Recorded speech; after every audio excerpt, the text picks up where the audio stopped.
ವೆಂಕಟನಾಥರೇ, ದಯಮಾಡಿ ನನ್ನನ್ನು ಕ್ಷಮಿಸಿ.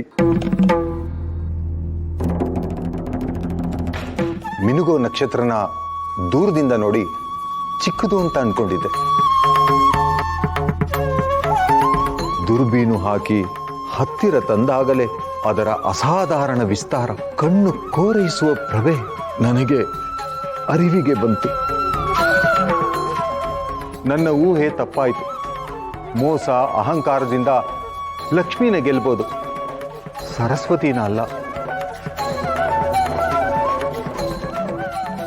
ನಿಮ್ಮ ಮಾತು ಹತ್ತಿಯಷ್ಟು ಹಗುರ, ನಿಮ್ಮ ಜ್ಞಾನ ಕತ್ತಿಯಷ್ಟು ಹರಿತ.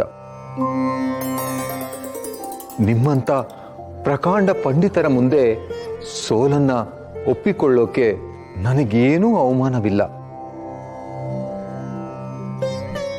ಹೆಮ್ಮೆಯಿಂದಲೇ ಹೇಳ್ತಾ ಇದ್ದೀನಿ, ನಾನು ಸೋತೆ.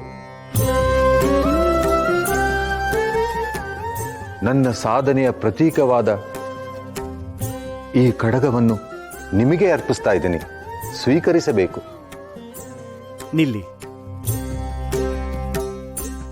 ಸೋಲು ನಿಮ್ಮದಲ್ಲ ಪ್ರಚಂಡರೇ, ನಾನು ಎಂಬ ನಿಮ್ಮ ಅಹಂಕಾರದ್ದು. ನೀವು ಸರಸ್ವತಿ ಪುತ್ರರು. ಸಂವಾದದಿಂದ ಜ್ಞಾನದ ಪ್ರಸಾರವಾಗಬೇಕೇ ಹೊರತು ದ್ವೇಷ, ಅಸೂಯೆ, ಆಮಿಷಗಳ ಪ್ರದರ್ಶನವಾಗಬಾರದು. ಈ ಗೆಲುವು ನನ್ನದಲ್ಲ, ನನಗೆ ಸಂಸ್ಕಾರ ಕೊಟ್ಟ ನನ್ನ ತಂದೆ ತಾಯಿಯರದ್ದು.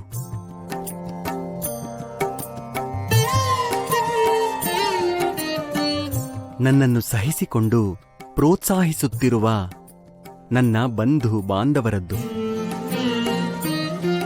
ನನ್ನ ಜ್ಞಾನಾರ್ಜನೆಗೆ ನೀರೆರೆದ ನನ್ನ ಗುರುಕುಲ ಗುರುವರ್ಯರದ್ದು.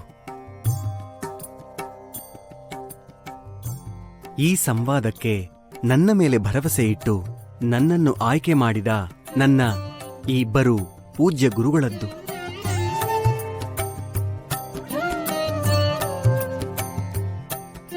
ನನ್ನನ್ನು ಪ್ರೋತ್ಸಾಹಿಸಿ ಚಪ್ಪಾಳೆ ತಟ್ಟಿದ ಈ ಸಭಿಕರದ್ದು.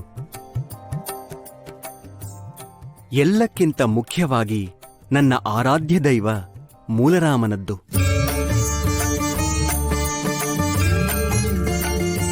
ನೀವು ಒಪ್ಪಿಸಲೇಬೇಕೆಂದರೆ ನಿಮ್ಮ ಈ ಕಡಗವನ್ನು ನಮ್ಮ ಮೂಲರಾಮನಿಗೆ ಅರ್ಪಿಸಿ.